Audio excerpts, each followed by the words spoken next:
ओम नमो भग ओम नमो भगवते वासुदेवाय। ओम ओम नमो नमो भगवते भगवते वासुदेवाय। वासुदेवाय। ओम नमो भगवते वासुदेवाय।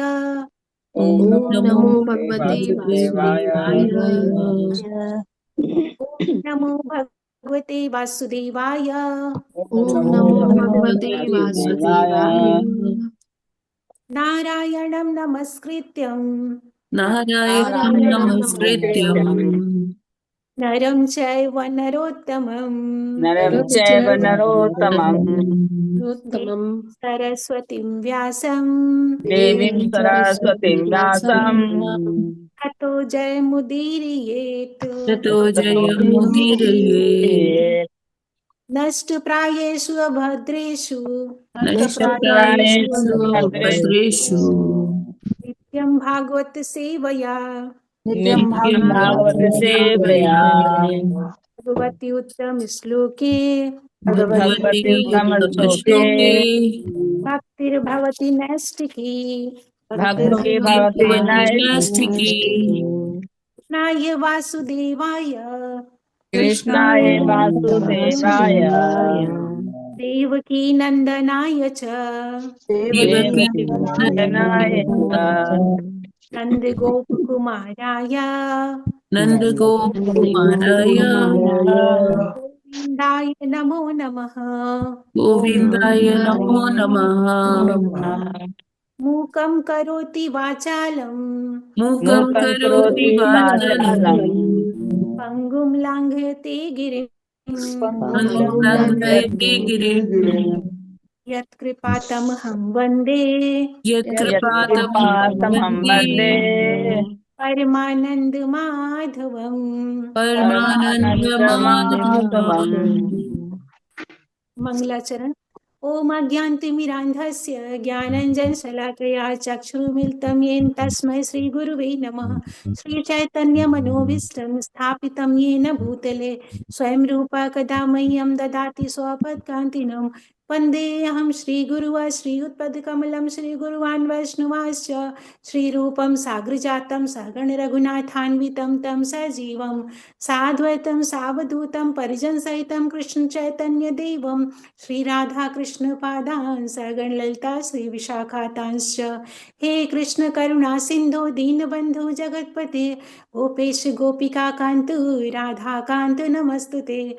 तप्त काञ्चन गौराङ्गी राधे वृन्दावनेश्वरी वृषभानुसुते देवी प्रणमामि हरिप्रिये। वाञ्छाकल्पतरुभ्यश्च कृपा सिन्धुभ्य एव च पतितानां पावनेभ्यो वैष्णवेभ्यो नमो नमः।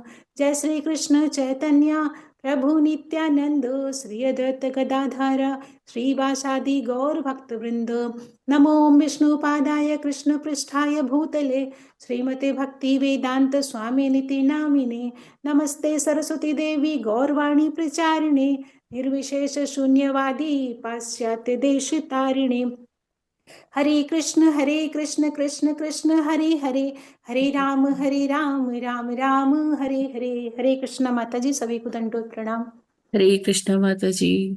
Thank you so much Rajalakshmi माता जी, आज का जप और आज की प्रार्थनाएं करने के लिए आपका बहुत बहुत धन्यवाद। और सभी डिवोटीज का हार्दिक अभिनंदन है आज के प्रातःकालीन जप सत्र में। हरे कृष्णा माता जी, दंडवत हरे प्रणाम। कृष्णा हरे माता जी हरे कृष्णा। कृष्णा दंडवत माता जी प्रणाम। दंडवत प्रणाम। हरे कृष्णा प्रभु हरे जी कृष्णा हरे दंडवत माता दी दंडवत प्रणाम। प्रणाम। हरे कृष्णा प्रभु जी दंडवत प्रणाम। हरे कृष्णा प्रभु जी, दंडवत प्रणाम। हरे हरे कृष्णा कृष्णा प्रभुदेव। प्रभु जी। हरे कृष्णा माता जी दंडवत प्रणाम सभी को। हरे कृष्णा प्रभु जी हरे धन्यवाद। कृष्णा प्रभु जी दंडवत प्रणाम।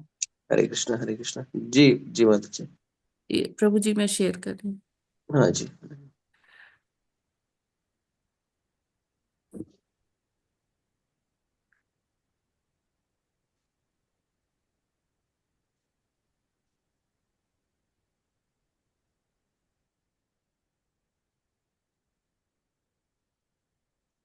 12 जनवरी को श्रील प्रभुपाद जी का वक्तव्य। प्रभुपाद जी ने हंसदूत को ये लिखा था पत्र 1968 में। ब्रह्मचारी का जीवन व्यतीत करते हुए ब्रह्मचर्य का पालन अच्छा है, किंतु ऐसा व्यक्ति जो ऐसे एक सुंदर एवं आज्ञाकारी पत्नी के साथ रहकर ब्रह्मचर्य का जीवन यापन करे, वह एक ब्रह्मचारी से भी कहीं बढ़कर है। जगतगुरु श्रील प्रभुपाद जी की जय। तो यहाँ पर श्रील प्रभुपाद जी जो है अपने शिष्य को इस्कॉन के शुरुआती दिनों में जो उनके शिष्य थे उनको एक ये पत्र है, अंशदूत जो है शुरुआती शिष्यों में से एक थे। तो यहाँ पर पत्नी के साथ ब्रह्मचर्य पालन के विषय में कहा जा रहा है। तो हमें समझना होगा, कई बार इस वक्तव्य को प्रभुपाद जी के लेकर के बहुत ही गलत तरीके से प्रस्तुत किया जाता है।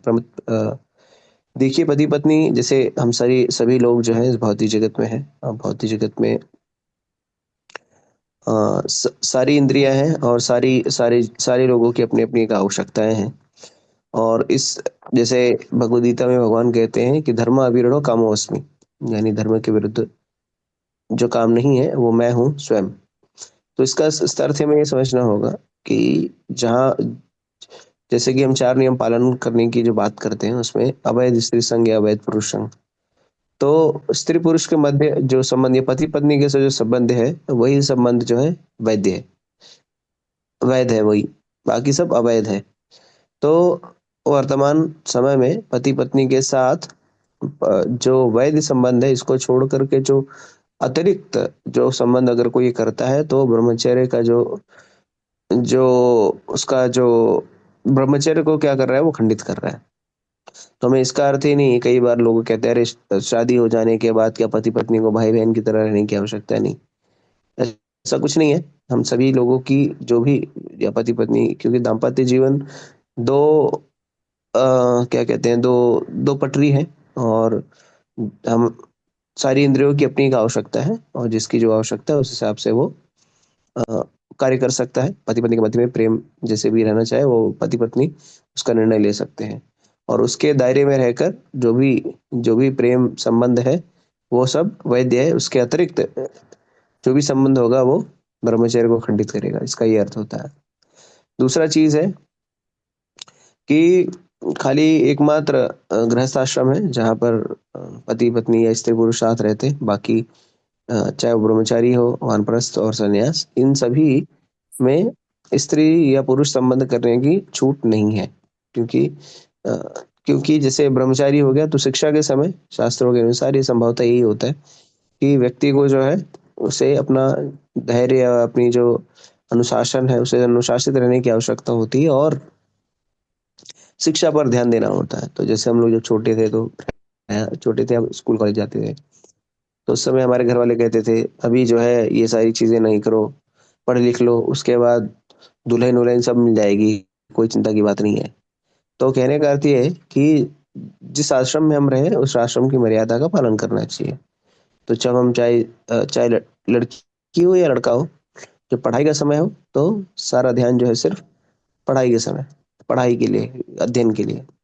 उसके बाद जो व्यक्ति दाम्पत्य जीवन में आता है तो दाम्पत्य जीवन के अनुरूप उसको व्यवहार करना चाहिए और जो है उसे संतान उत्पत्ति करनी चाहिए और जो भी उसकी आवश्यकता है उसके अनुसार दंपत्ति निर्णय ले सकते हैं कि उन्हें क्या करना है।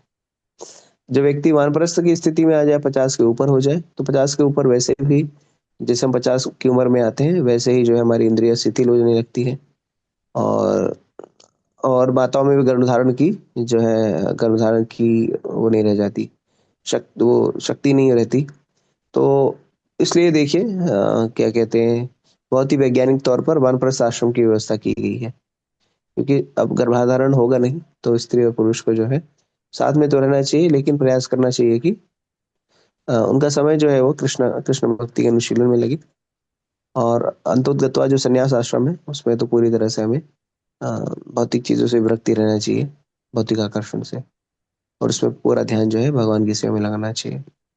तो मूलभूत रूप से हमें जो है अपना मन जो है वो कृष्ण में लगाने की आवश्यकता है और सबकी क्या कहते हैं ना, सबकी आवश्यकता के अनुसार चीजें शास्त्रों में दी गई हैं और कहीं पे भी स्त्री पुरुष के प्रेम के संबंध में कहीं पे भी कोई रोक टोक या बंधन नहीं है, जब तक कि वो अनैतिक ना हो, पति पत्नी के मध्य में हो। तो उसके लिए हमें कोई ग्लानि या चिंता करने की आवश्यकता नहीं है। लेकिन हाँ, जीवन का उद्देश्य विषय भी ना हो जाए, तो ये भी हमें थोड़ा ध्यान रखना है कि हम लोग पशु की तरह ना व्यवहार करने लगे, तो उसका भी ध्यान करना है। सारी मर्यादाओं में रह करके जो भी प्रेम को प्रदर्शन करना है, व्यक्ति को अपनी मर्यादाओं का भी उल्लंघन नहीं करना चाहिए। जो चीज़ जहाँ करने योग्य है वहीं करनी चाहिए। ऐसे नहीं कि आजकल देखिए आजकल का जो दौर है उस दौर में अ, आप देखेंगे कि अ, जो सारी चीज़ें हैं, जो बंद कमरों में या पर्दे के पीछे होनी चाहिए थी, अब वो सारी चीज़ें हमारे घरों में हो रही है और हमारे आँखों के सामने हो रही है। और और और ऐसी चीज़ें घटित हो रही हैं और इसी को क्या कहा जा रहा है, इसी को आधुनिक सोच की व्याख्या या संज्ञा दी जा रही है। लेकिन ये आधुनिक सोच नहीं है, ये पाश्विक आचरण है और मनुष्य जो है पशु की तरह आचरण करने से बचना चाहिए। आपका प्रेम बहुत है, उसका प्रकटीकरण जो है आप एकांत में होना चाहिए, ना कि पशुवत तरीके से सर्व समाज के समक्ष। तो जो चलचित्र जो हम सब देखते हैं, हमें बहुत ही प्रिय लगता है। वो सब सारी चीज़ें जो चलचित्र में दर्शित होता है, उसको देख कर के लोग जो है उसका अनुकरण करना चाहते हैं और सामाजिक जो अवधारणाएँ हैं, उसको तार-तार किया जाता है। तो कम से कम भक्त होकर के हमें उस दायरे का उल्लंघन ना करें तो अच्छा ही रहेगा। क्योंकि अगर हम अनुचित आचरण करेंगे, तो लोग जो हैं हमें देखेंगे और जो कि हम हमसे अ, प्रेरणा लेते हैं, उनकी संवेदनाएँ जो हैं वो कहीं न कहीं खंडित हो जाएगी। तो जब आप प्रचारक हैं, तो प्रचार करने के लिए आचार और प्रचार दोनों की आवश्यकता होती है। अगर आपका आचरण जो है प्रचार के अनुकूल नहीं है, तो उसका प्रभाव नहीं होगा और कई बार कुछ भक्त होते हैं जो अनुकूल आचरण नहीं करते और उसके विपरीत आचरण करते हैं, तो जो उनके मतहत जो भक्त होते हैं उनकी श्रद्धा टूटती है और उससे कुप्रचार हो जाता है। तो इसलिए सावधान रहना चाहिए, मर्यादा का उल्लंघन नहीं करना चाहिए। जो भी अनुकूल है, उस अनुकूल उस अनुकूल आचरण को हमें करते रहना चाहिए, जिससे कि जब आप जो है एक उचित उदाहरण प्रस्तुत करें। हमें भी आप सभी भक्तों को बताना चाहूँगा मैं कि हमें भी जो है ना जीवन में अच्छे भक्तों का उदाहरण लेना चाहिए। कई बार हम क्या करते हैं, कई बार ऐसे भक्त में कोई अच्छा भक्त, बुरा भक्त ऐसा नहीं होता, भक्त तो भक्त ही है।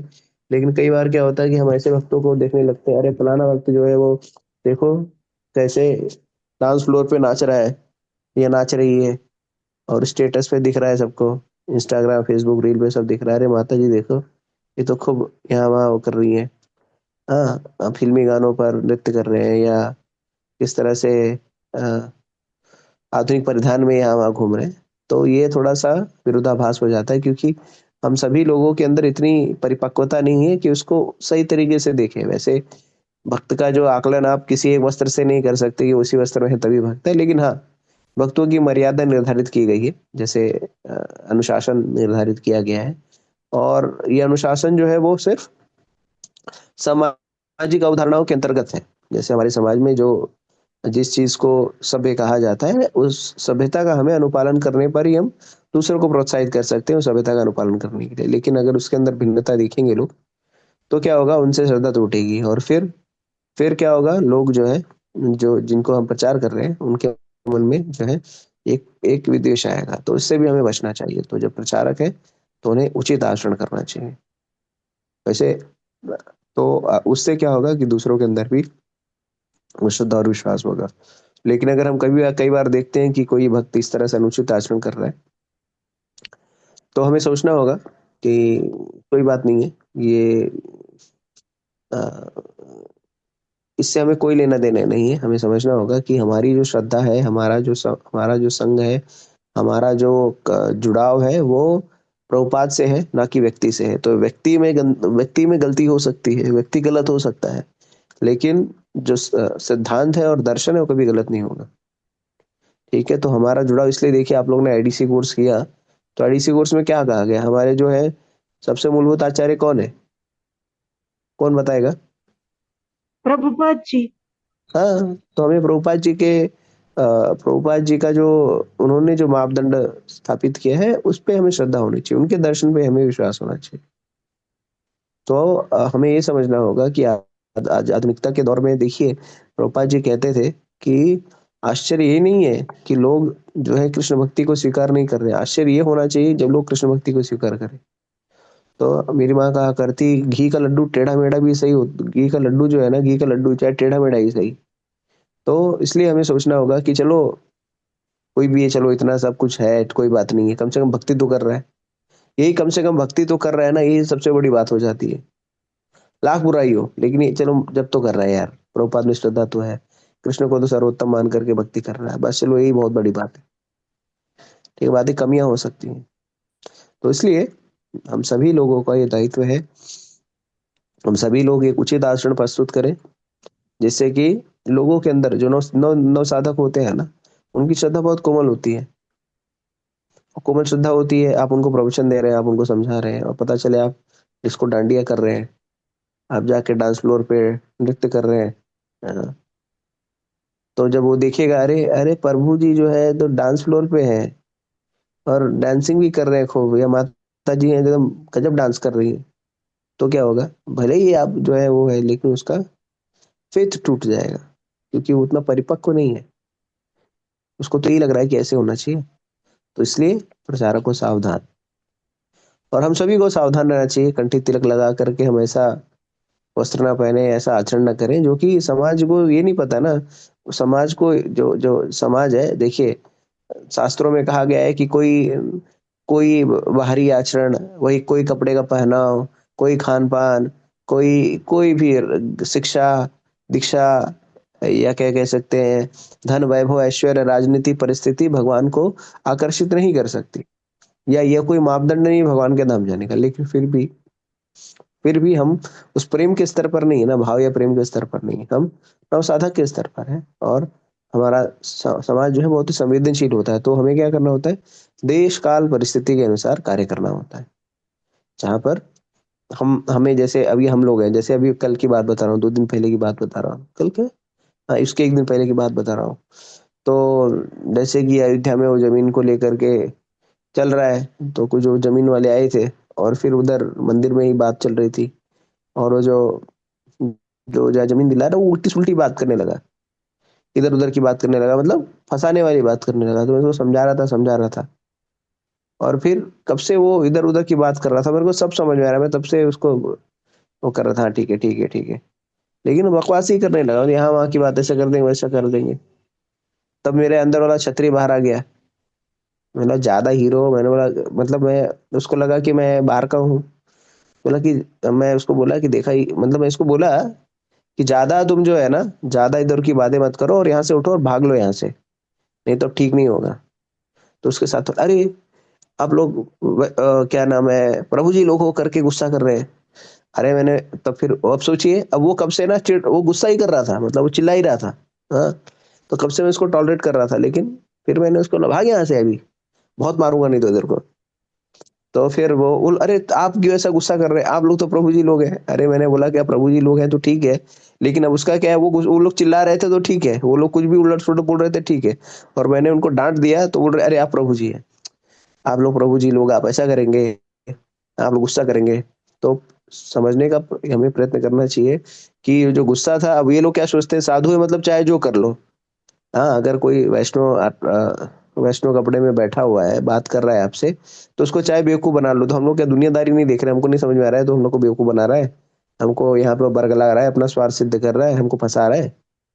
तो लोगों की ये धारणा होती है। अब वो ऐसे बोलने लगे, अरे आप साधु हो कैसा कर रहे हैं। तो इसके लिए हमें बहुत सावधान रहना चाहिए। आपको बहुत इच्छा हो रही है कुछ करने के लिए, तो दरवाजा बंद है, खिड़की बंद है, अपना खूब म्यूजिक चलाइए, वेस्टर्न म्यूजिक, इंडो पॉप, जो चलाना चले, खूब नाचिए खूब नाचिए। हाँ, आपको लगता है कि आपको स्टेटस दिखाना है सबको, तो स्टेटस दिखाइए, भक्तों को वो कर दीजिए, बहुत सारी सुविधाएं हैं, आप उनको मत दिखाइए, ब्लॉक कर दीजिए उनको, जिससे और लोगों की श्रद्धा ना टूटे।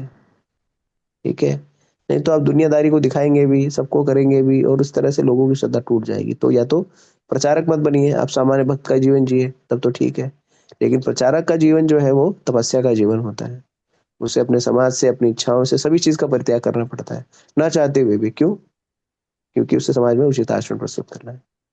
तो हम सभी का ये दायित्व है कि हम सभी लोग उचित आचरण करें, उचित व्यवहार करें, और सिर्फ एक पत्नी और एक पतिव्रत लेकर के रहना ही यही सबसे बड़ा ब्रह्मचर्य है। यहाँ वहां मुंह नहीं मारना, यही सबसे बड़ा ब्रह्मचर्य है। ठीक है। जी प्रभु जी। प्रभु जी। जी स्पष्ट है प्रभु जी। ओके, ठीक है। यस प्रभु जी। प्रभु जी आज भागवतम में तृतीय स्कंद का 20वें अध्याय का 29वां श्लोक करना है। ओके, ठीक है। आपका तबीयत ठीक नहीं है माता जी? हाँ प्रभु जी, थोड़ा सा कोल्ड हो गया है। अरे अच्छा, कोल्ड हो गया। ओके, ठीक है। जी ध्यान रखिए माता जी। यस प्रभु जी। बड़े माता जी 29वां श्लोक। ताम कोण चरणाम्भोजाम मदविह्वललोचनाम कांची कलाप विलसद दुकूल छन्न रोधसम। हरे कृष्णा। हरे कृष्णा। ताम कौन चरण नाम भोजाम मदभिललोचनाम काची कलाप बिलस दुकूल छन रोधसम। हरे कृष्णा। हरे कृष्णा। माता जी प्रभु जी सभी को दंडवत प्रणाम। ताम कौण चरणाम्भोजाम मदविह्वल लोचनाम कांची कलापविल सद्दु कूलच्छन्न रोधसम। हरे कृष्णा। हरे कृष्णा। त्वा ताम कर्ण चरणाम्भोजाम मदविह्वलोचनाम कांची कलापविलसद्कुल अच्छन्न रोधसम। हरे कृष्णा। सभी को दंडवत प्रणाम। हरे कृष्णा। ताम क्वणात् अभोजाम मदविह्वल लोचनाम कांची कलाप विलसत दुकूल छत्र राधेसम। हरे कृष्णा। सबको सादर प्रणाम। हरे कृष्ण। हरे कृष्णा। सभी को दंडवत प्रणाम। ताम क्वणचरणाम्भोजाम मदविह्वललोचनाम कांचीकलापविल सद्दुकूलच्छन्न रोधसम। हरे कृष्णा। सभी को दंडवत। हरे हरे कृष्ण। कृष्ण। प्रभु जी आप बोलिए। हरे कृष्णा। ताम क्वणचरणाम्भोजाम मद विह्वलोचनाम कांची कलापविल सहुकुलच्छन्न रोधसम। हरे कृष्णा। सभी को दंडवत प्रणाम। माता जी दंडवत प्रणाम। प्रभु जी दंडवत प्रणाम। हरे कृष्णा। ताम गुणत चरणाम्भोजाम मदविह्वललोचनाम कांची कलाप विलसत दुकूल छन रोधसम। हरे कृष्णा। हरे कृष्णा। तां क्वणच्चरणाम्भोजां मदविह्वललोचनां काञ्चीकलापविलसद्कुलच्छन्नरोधसम्। हरे कृष्णा। सभी को दंडवत प्रणाम। हरे कृष्णा। ताम चरणाम्भोजाम मदविह्वललोचनाम कांची कलापविलसद्दुकूल कूलच्छत्र रोधसम। हरे कृष्णा। प्रभु जी दंडवत प्रणाम। माता जी दंडवत प्रणाम। सभी भक्तों को दंडवत प्रणाम। हरे कृष्णा। सभी भक्तों के चरणों में प्रणाम। ताम कवणतः चरण अम्बुजाम मदविलह लोचनाम कांची कलाप विलसितः दुकूल छन्न रोधसाम। हरे कृष्णा। माता जी प्रभु जी सबको प्रणाम। हरे कृष्णा। ताम कवन चरणाम भोजाम मदविह्वलोचनाम कांची कलाप विलसत दुकूल छत्र रोधसम। हरे कृष्णा। हरे कृष्णा। प्रभु जी हरे कृष्णा। माता जी दंडवत प्रणाम। हरे कृष्णा। ताम क्वचरणाम्भोजां मदविह्वललोचनां कांची कलापविलसद्कुल छत्र न रोधसम। हरे कृष्णा। हरे कृष्ण। ताम क्वण चरणम्बोजा मद विहललोचनाम कांची कला पविलसुद्दुकूलच्छ न रोधसम। हरे कृष्ण। हरे कृष्ण। शब्दार्थ, अनुवाद एवं तात्पर्य श्रील प्रभुपाद जी द्वारा। श्रील प्रभुपाद जी की जय।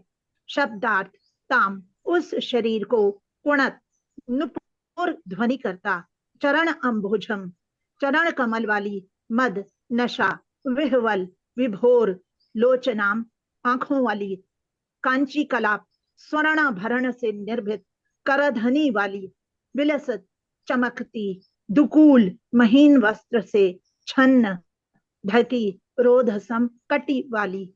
अनुवाद। ब्रह्मा द्वारा परित्यक्त शरीर ने संध्या का रूप धारण कर लिया, जो काम को जगाने वाली दिन रात की संधि वेला है। असुर जो स्वभाव से कामुक होते हैं और जिनमें रजोगुण का प्राधान्य होता है, उसे सुंदरी मान बैठे, जिसके चरण कमलों से नूपुरों की ध्वनि निकल रही थी, जिसके नेत्र मद से विस्तीर्ण थे और जिसका कटिभाग महीन वस्त्र से ढका था और जिस पर मेखला चमक रही थी। तात्पर्य। जिस प्रकार जी कोई और प्रातः पढ़ना काल। चाहता है क्या? माता जी, प्रभु जी, हरे कृष्णा। जी माता जी माता जी पढ़े। ने पढ़ दी। हाँ पढ़िए मंजू माता जी। तात्पर्य श्रील प्रभुपाद की जय।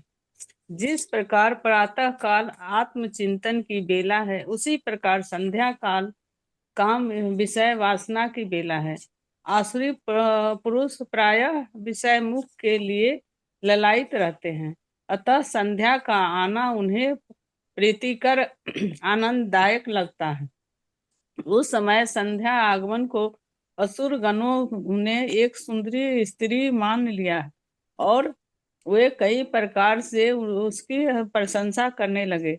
जिसके पांव में नुपुर से रुंझुन हो रही थी, जिसके नितंब प्रदेश में मेखली थी, सुंदर उरोज थे, उन्हें काम तुष्टि के लिए इस सुंदरी बाला को अपने समक्ष प्रकट होने का आभास हुआ।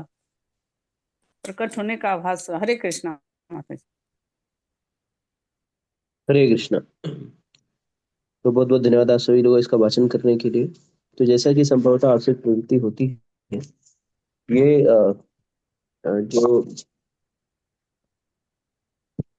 जो स्त्री और पुरुष के प्रति जो आकर्षण है, एक स्वाभाविक आकर्षण है, और इस आकर्षण के कारण ही ये जगत जो है वो चलायमान है। तो अगर भागवतम को देखेंगे तो कई बार इस तरह के प्रसंग आते हैं जहाँ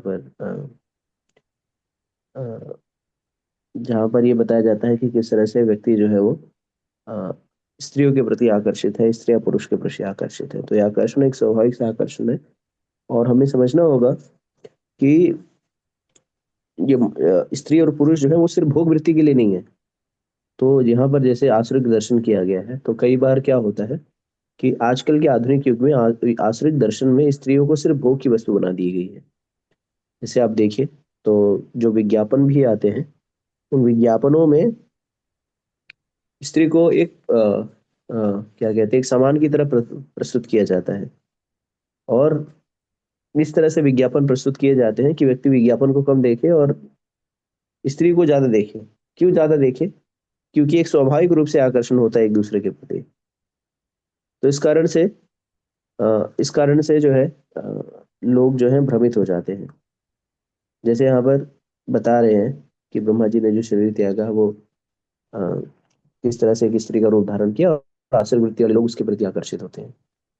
तो हमें समझना होगा कि सबसे महत्वपूर्ण जो विषय वस्तु है, सबसे पहले हमें समझना होगा कि जो सबसे महत्वपूर्ण विषय वस्तु ये है कि हम सारे लोग जो है वो स्त्री ही हैं, क्योंकि स्त्री वो हो जाता है तत्कालिक रूप से, अगर शास्त्रों की दृष्टि से देखें तो स्त्री वो है जो भोक्ता, जो भोग्य है, और जो भोग्य है वो भोक्ता जो है वो पुरुष है।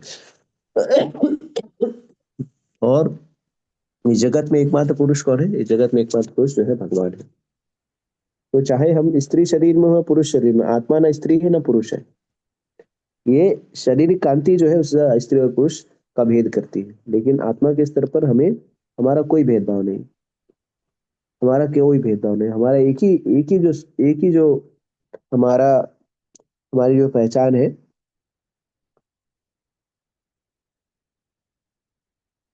वो ये है कि हम भगवान के नित्य शाश्वत दास हैं। तो प्रभुपाद जी कहते हैं कि हम सभी लोग, ये जगत की सारी वस्तुएं जो है वो हमारे जीवन में क्या है, ये हमारे जीवन में उसका सदुपयोग किया जाता है। तो चूंकि शास्त्रों को वेद व्यास जी ने लिखा, तो वेद व्यास जी ने उसको स्त्री का शरीर जो है उसका वितरण किया और बताया कि असुर जो है उसके प्रति आकर्षित होते हैं। और संभवतः वेद व्यास की पत्नी ने इसको लिखा रहता तो पुरुष के शरीर को दिखा, तो जहां पर स्त्री लिखा होता है माताओं को चाहिए कि वहां पे पुरुष समझो, क्योंकि ऐसा नहीं कि स्त्री जो है पुरुष से आकर्षित और पुरुष स्त्री से आकर्षित नहीं है। दोनों का एक दूसरे के प्रति आकर्षण है। तो इसके लिए जब जहां पर माताएं हैं तो माताएं उसको पुरुष का शरीर समझ सकती हैं जो विवरण दिया होता है। और हमें समझना होगा कि सबसे महत्वपूर्ण महत्वपूर्ण विषय वस्तु ये है कि स्त्री और पुरुष अगर दोनों भगवान को केंद्र में रख करके और भगवत प्राप्ति करने के मार्ग पर चले तो वो सबसे उत्तम है। और वही एकमात्र ऐसी स्थिति है जहां पर दाम्पत्य जीवन जो है पूरी तरह से आनंद पूर्वक रह सकता है।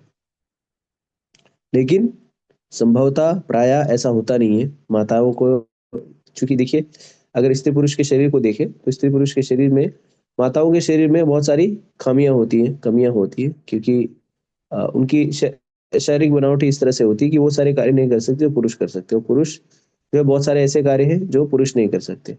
तो स्त्री और पुरुष दोनों के अनुपूरक हैं। लेकिन स्त्रियों में कई चीजें कम होने के बावजूद भी भगवान ने भक्ति के प्रति उनके आकर्षण को तीव्रता से बढ़ाया है। तो अगर आप देखिए, प्रभुपाद जी कहते हैं, सामान्यता भी देखते हैं, कोई भी अगर धार्मिक अनुष्ठान या कार्य होता है तो उसमें माताएं जो है बढ़ चढ़ के हिस्सा लेती हैं।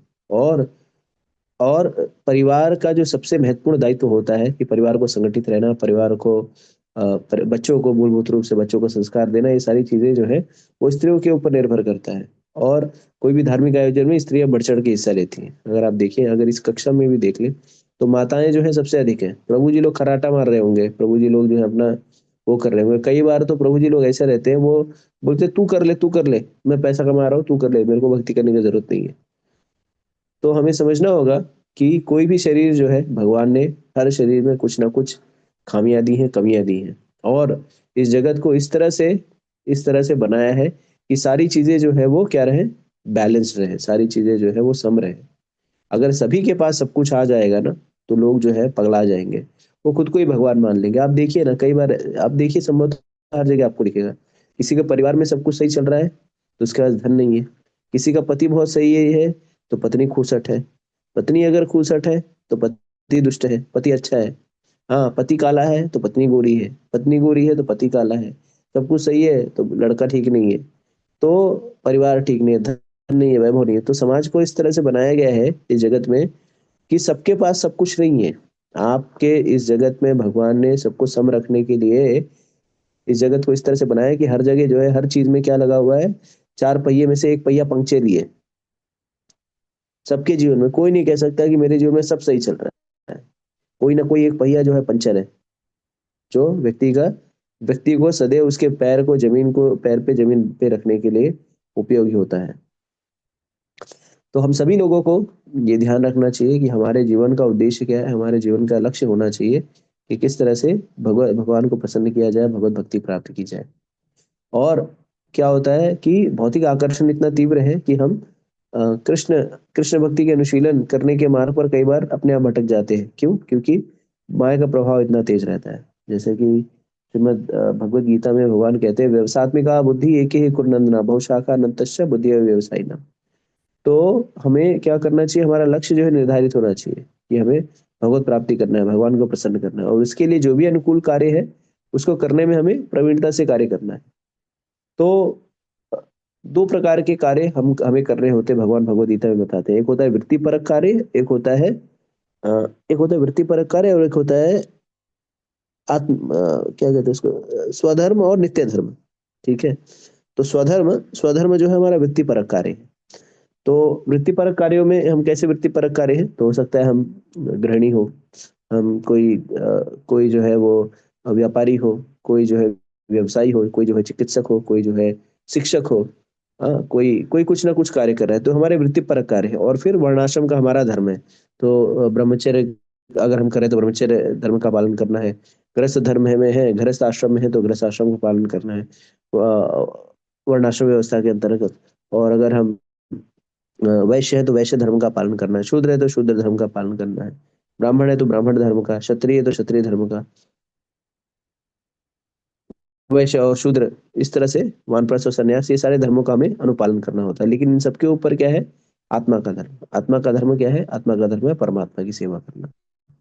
तो अगर देखा जाए तो हम सभी लोगों का, चाहे पत्नी हो, स्त्री हो, पुरुष हो, बालक हो, बालिका हो, सभी लोगों का मूलभूत उद्देश्य, चरम उद्देश्य क्या होना चाहिए, भगवान को प्राप्त करना। और अपने वृत्तिपरक कार्य को करते हुए भगवत प्राप्ति के मार्ग पर हमें चलना है। तो हमें अपने वृत्तिपरक कार्य को त्यागने की आवश्यकता नहीं है। जैसे आप गृहिणी हैं और आपका दायित्व है कि आप जो है अपने परिवार के लिए भोजन बनाने की व्यवस्था करें, उनके बाकी सारी चीजों की देखभाल करें। ऐसा नहीं कि घर में आपके जो है आपके पति भूखे और आप जो है बाहर जाकर के कुछ कार्यों में लगे हुए हैं। तो ये सब दायित्व का निर्वाह करना, अगर कोई व्यक्ति, भगवान तो यहाँ तक कहते हैं कि अगर कोई अपने वृत्तिपरक कार्य को ही अच्छे से कर ले तो भी वो भगवत धाम जाने का अधिकारी होता है। तो अगर आप कोई गृहिणी है और गृहिणी ने गृहिणी का दायित्व एकदम उत्तम तरह से निभाया, तो अगर उस उत्तम दायित्व, गृहिणी के दायित्व को उत्तम तरह से निभा रही है स्त्री, तो भगवान का धाम जाने का अधिकारी है। तो भक्ति में व्यापकता है। और देखिए अगर आप, तो श्रील प्रभुपाद जी की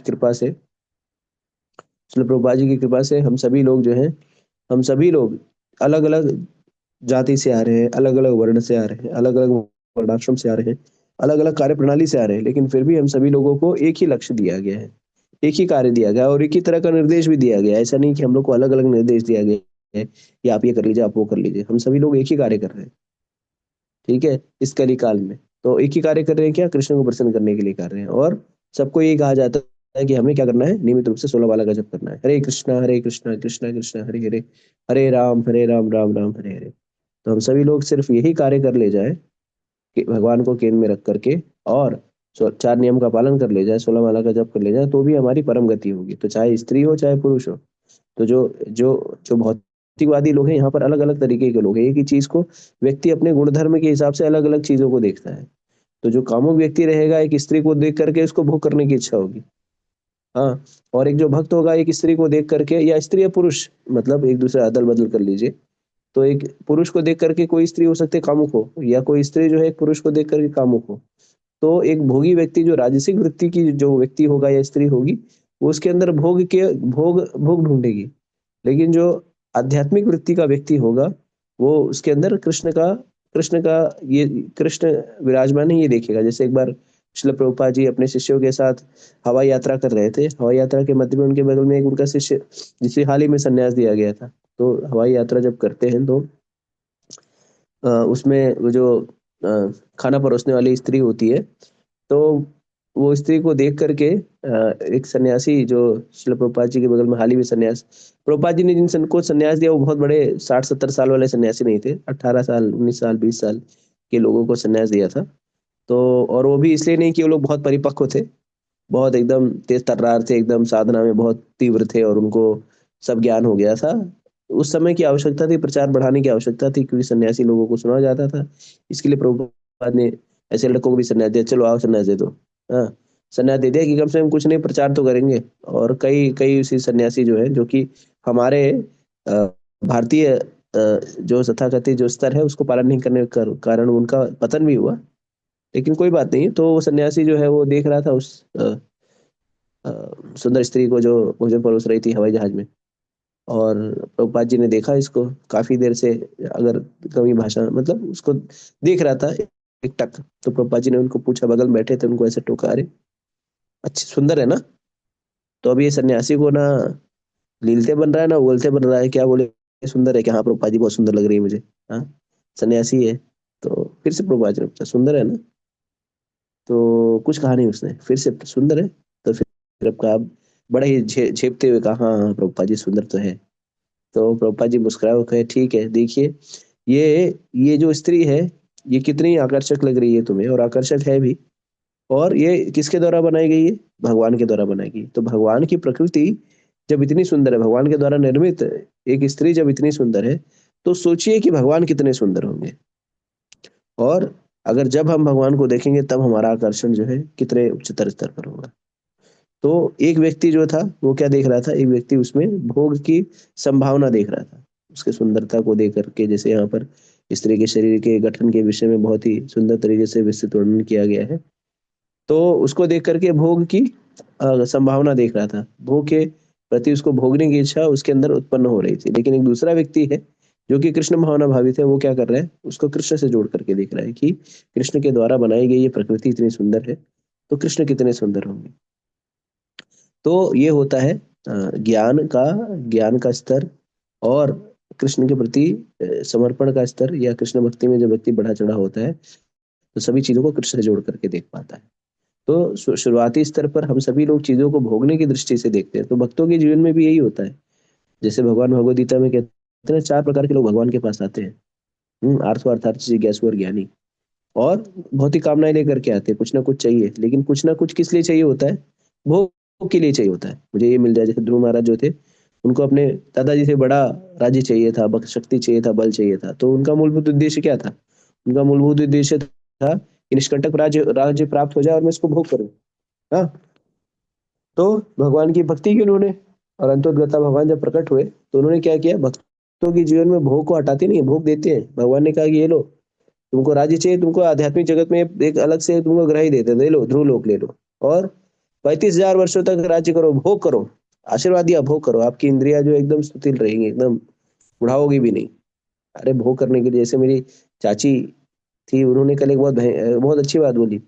तो कुछ तो बात हो रही थी, और घर द्वार की बात हो रही थी कि सबका घर बन जा रहा है, मेरा घर नहीं बन रहा है। तो मैंने कहा कि कोई बात नहीं चाची, आपका लड़का कमाएगा, वो पढ़ रहा है, और जब कमाएगा तो बड़ा आलीशान घर बनवाएगा। तो चाची बोल रही है कि जब दांत टूट जाएगा तो चना चबा के चना चबाने का थोड़ी लाभ मिलेगा।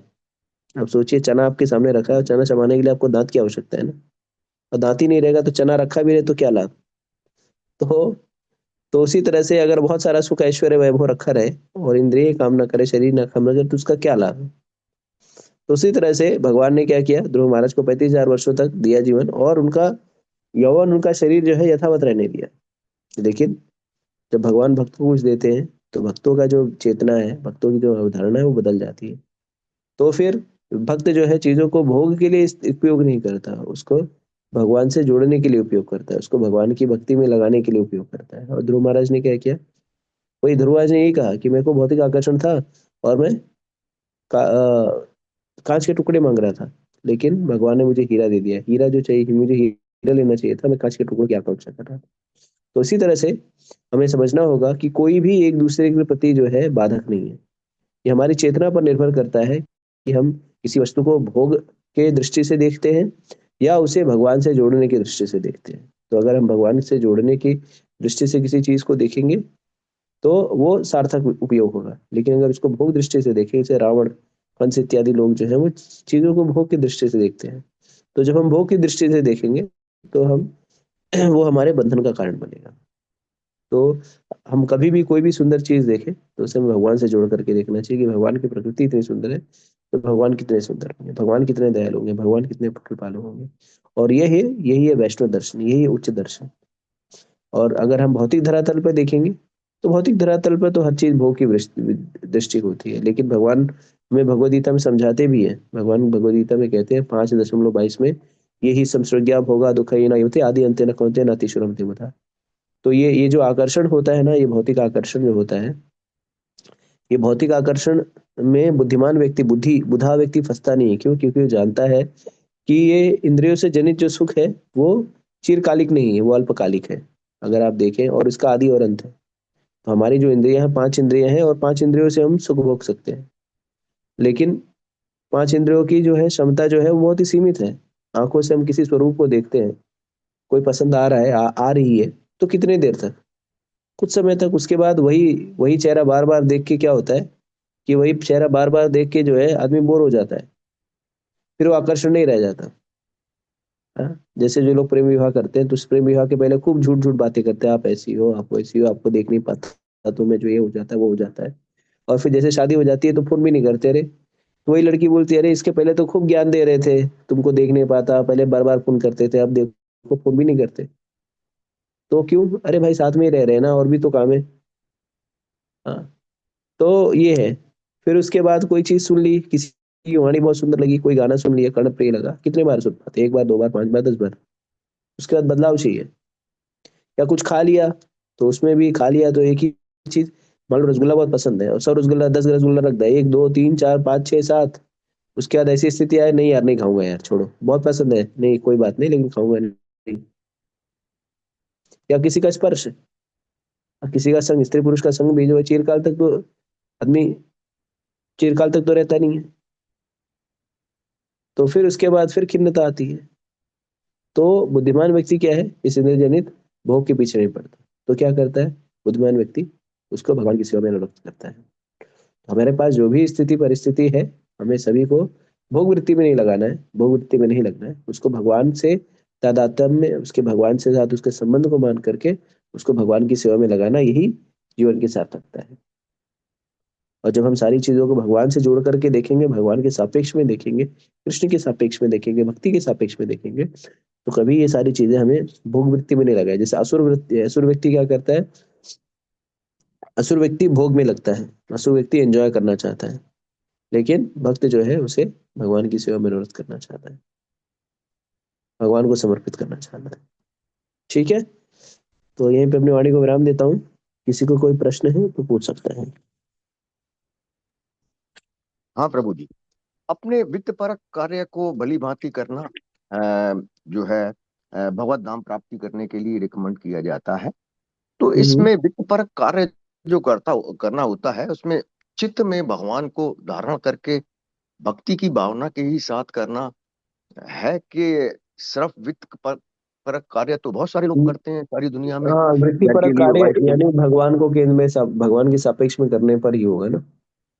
हाँ प्रभु जी, सेकंड क्वेश्चन मेरा ये है कि जैसे लोग भक्ति करते हैं कि मुझे बड़ा महल चाहिए, राज्य चाहिए, घर चाहिए, गाड़ी इससे बड़ी चाहिए, तो करते हैं कृष्ण भक्ति, तो ये शुद्ध भक्ति है कि सकाम कर्म की कैटेगरी में आएगी? नहीं, देखिए भक्ति भगवान को लेकर के कामना, देखिए भौतिक कामना है, सुंदर स्त्री मिल जाए, सुंदर पुरुष मिल जाए, लड़के के लिए दूल्हा मिल जाए और लड़के के लिए दुल्हन मिल जाए, या गाड़ी मिल जाए, घोड़ा मिल जाए, ये सब चीजें अगर है तो कोई दिक्कत नहीं है। भागवतम में कहा गया, कामा सर्व कामो मोक्ष कामा उदारति तीव्र भक्ति योगिना याजते पुरुषम परम। तो यद्यपि ये सकाम भक्ति है जिसमें हमारी कुछ आकांक्षाएं हैं, लेकिन कम से कम भगवान से ही मांग रहे हैं ना, तो भगवान कहते हैं मांग लीजिए, कोई बात नहीं है। लेकिन उत्तम भक्ति क्या है, सर्वश्रेष्ठ भक्ति क्या है? अनाभिलाषिता शून्यम ज्ञान कर्म अनावृतम अनुकूलेन कृष्णानुशीलन भक्ति उत्तम। तो उत्तम भक्ति उस स्तर पर है जहां पर हम भगवान से कोई अभिलाषा नहीं रहे। लेकिन लेकिन लेकिन लेकिन अगर आपकी कोई इच्छा है तो मांगने में कोई ज्यादा कोई दिक्कत नहीं है, मांग लीजिए, क्योंकि भगवान ही है, और भगवान जब देते हैं तो हमें सामान मिल भी जाएगा, लेकिन भोग करने की इच्छा नहीं होगी। ठीक है, हरे कृष्ण। प्रभु जी, दूसरी चीज ये है, यहाँ असुरों का वर्णन आया है इसमें जो है श्लोक में, और जगह जगह आता है। तो असुर वो भी कहा जाता है जो अभक्त हैं, असुर उनको भी कहा जाता है जो भगवान से ईर्ष्या करते हैं, और इसके अलावा असुर उनको भी कहा जाता है जो कि असुर योनियों में है, तो जो कि इस भूलोक पर न होकर भूअर लोक में है या पाताल लोक में है। तो असुर की क्या कैटेगरी है? सिर्फ जो अभक्त है या भगवान से ईर्ष्या जो करते हैं वो भी बस असुर है? जो भगवान के सुर में सुर न मिलाए वही असुर है, बस इसको सिंपल। अच्छा प्रभु जी, ठीक है, हरे कृष्ण। हरे कृष्ण। हरे कृष्ण प्रभु जी, धन्यवाद प्रणाम। प्रणाम माता जी। प्रभु जी, जैसे स्त्री का कार्य पुरुष नहीं कर सकता, पुरुष का कार्य स्त्री नहीं कर सकती, तो प्रभु जी भगवान द्वारा बनाई हुई इस प्रकृति को जो इंसान ये चैलेंज कर रहा है, तो प्रभु जी इसका मतलब नहीं समझ आता, क्यों ये चैलेंज कर रहा, क्यों ऐसे कि स्त्री की कार्य खुद ये साइंस के थ्रू हो रहे हैं, तो प्रभु जी ये गलत है। थोड़ा सा प्रभु जी मार्गदर्शन कर दीजिएगा। देखिए, स्त्री का कार्य स्त्री नहीं कर सकता, पुरुष का कार्य पुरुष नहीं कर सकते, और बहुत ही जी शास्त्र स्पष्ट है और शारीरिक बनावट वैसे है। अगर बहुत सरल जी में अगर बहुत उदाहरण दूं, तो अगर कोई पुरुष चाहे कि वो संतान उत्पत्ति कर ले तो संभव नहीं है, या स्त्री चाहे कि वो कुछ पुरुष का कार्य कर ले तो संभव नहीं है। अगर मैराथन, अगर कोई भी चीज है, तो दोनों की कांति अलग अलग है, दोनों का दायित्व अलग अलग है। तो तलवार और सुई अलग अलग काम है, ठीक है। जो आजकल जी जो चीजें चल रही है कि मुझे लग रहा है कि आप जो लोग खुद ही पुरुष पुरुष में शादी कर लें, स्त्री स्त्री में शादी कर लें, इस विषय में प्रसन्न है क्या? कोई उदाहरण? जी प्रभु जी, कुछ ये हाँ साइंस के थ्रू जो हाँ, तो है। ये साइंस नहीं नहीं, साइंस के थ्रू देखिए, ये जो कहते हैं साइंस के थ्रू, साइंस कभी भी जीवन नहीं दे सकता, जी ठीक है। जी संतान बिल्कुल। उत्पत्ति करना तो छोड़ दीजिए, जो भी जी आजकल ये जी जी आईवीएफ टेक्निक वगैरह भी यूज करते हैं, उसमें कोई रॉकेट साइंस नहीं है। वो क्या करते हैं, किसी पुरुष का वीर्य लेकर के वो स्त्री के गर्भ में उसको स्थापित करते हैं। तो अगर जी अगर वीर्य ना हो तो फिर वो संतान उत्पत्ति हो ही नहीं सकती। तो स्त्री का जो पुरुष का वीर्य जब तक नहीं मिलेगा तब तक संतान उत्पत्ति हो नहीं सकती। हाँ, ये कृत्रिम तरीके से उसको इंजेक्ट करते हैं गर्भाशय में, जहाँ पर वो गैमेट्स होते हैं उसको मिलाने का प्रयास करते हैं कृत्रिम तरीके से। तो यही करते हैं, बाकी वो अलग से कुछ नहीं बनाते। वो देखिए, इस जगत में कोई भी ऐसा अनुसंधान वैज्ञानिकों ने नहीं किया है जो भगवान के द्वारा बनाई गई इस प्रकृति से पृथक है। तो जी वो सारी चीजें जो हैं वो भगवान के द्वारा, वो जीवन देखिए, वैज्ञानिक जो है वो सिर्फ जीवन लेने का कार्य कर सकते हैं, जीवन देने का कार्य नहीं कर सकते। जीवन देने का कार्य जो है वो भगवान के ही भगवान के ही पास है, वो जीवन देने का कार्य और जीवन लेने का कार्य। ये लोग जीवन ऐसी व्यवस्था कर सकते हैं जीवन जल चला जाए, लेकिन जीवन दे नहीं सकते। तो ये जो आजकल जो ये सारी चीजें चल निकली है कि पुरुष पुरुष में विवाह कर लें, स्त्री स्त्री में विवाह कर लें ना, ये पूरी तरह से ये क्या है ना कि एक एक प्रकार से रोग है, मानसिक रोग है कह सकते हैं, और इसकी जी कोई दवाई नहीं है। इसकी कोई दवाई नहीं जी है। अगर कोई मानसिक रूप से विकसित हो जाए तो उसकी कोई दवाई नहीं है। तो हम जी सभी लोगों को शास्त्र हमारे बहुत ही क्लियर है, हम सभी का अलग अलग दायित्व है, उस दायित्व को हमें समझना होगा और उस दायित्व को समझ करके कार्य करना होगा। जहाँ अगर कपड़ा सीना है तो तलवार से कपड़ा सिलाएगा क्या? अब कोई बोले नहीं। लाओ तलवार में मैं छेद कर देता हूँ या छेद कर देती हूँ, उसमें से धागा लेकर के फिर कपड़ा सी देती हूँ, तो नहीं। तो सब अलग अलग जगह पे अलग अलग आवश्यकता है, और मानसिक विकार के कारण लोग ऐसा सोचते हैं कि ये भी कर सकते हैं, वो भी कर सकते हैं। तो उसकी कोई जी दवाई नहीं है और एक कलयुग का प्रभाव है। तो उसको ऐसे छोड़ करके हमें देखना चाहिए ऐसी चीज़ों को, उनको प्रणाम करके निकल जाना चाहिए। उसमें चिंतन करने के अपना समय व्यर्थ करने का कोई अर्थ नहीं। हरे कृष्ण प्रभु जी, धन्यवाद। हरे ठीक है, कृष्ण जो प्रभु कि जी। आप प्राकृतिक है वो कभी भी संभव नहीं है। जी, हाँ बोलिए। हरे यस कृष्ण प्रभु। प्रभु जी। समस्त मनुष्य, चाहे स्त्री हो चाहे पुरुष हो, देवलोक में हो या उस उच्च लोक में हो, समस्त स्त्री हैं, भगवान सिर्फ पुरुष हैं। क्योंकि समस्त, चाहे वो द्रव्य यज्ञ हो चाहे भक्तिमय यज्ञ हो, सबके भोक्ता भगवान हैं। परंतु करेक्ट।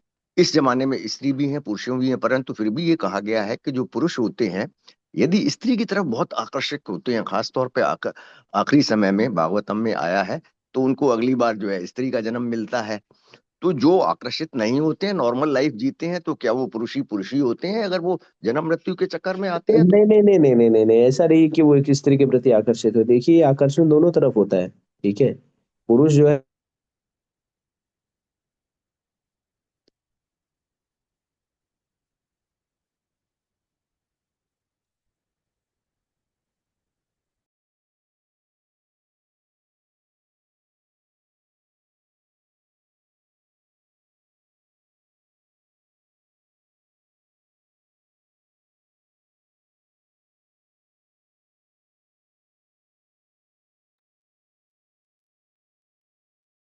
हरे कृष्णा प्रभु जी। हरे कृष्णा।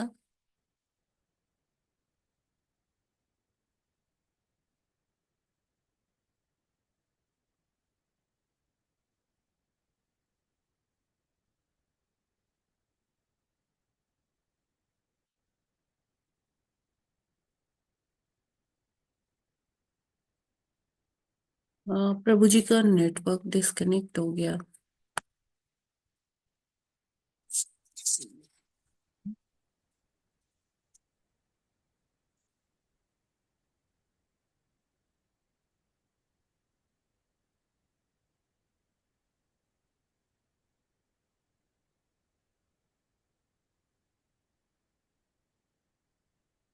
हरे कृष्ण। हरे कृष्णा माता जी। हरे कृष्ण माता जी।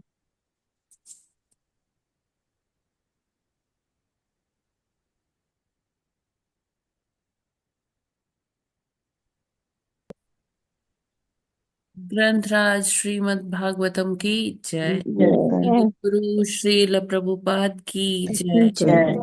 अनंत कोटि वैष्णव भक्त वृंद की जय। जय। वांछा कल्पतरुभ्यश्च तरुभ्यश्च कृपा सिन्धुभ्य एव च पतितानां पतितानां वैष्णवेभ्यो नमो वैष्णवेभ्यो नमो नमः। नमः। हरे कृष्णा माता जी, दंडवत माता जी, प्रणाम। दंडवत हरे प्रणाम। कृष्णा माता जी। थैंक यू माता जी। कृष्ण माता जी हरे दंडवत कृष्णा माता प्रणाम। जी, दंडवत प्रणाम माता। हरे कृष्ण माता जी दंडवत। हरे हरे कृष्ण माता जी। प्रणाम। कृष्ण माता जी।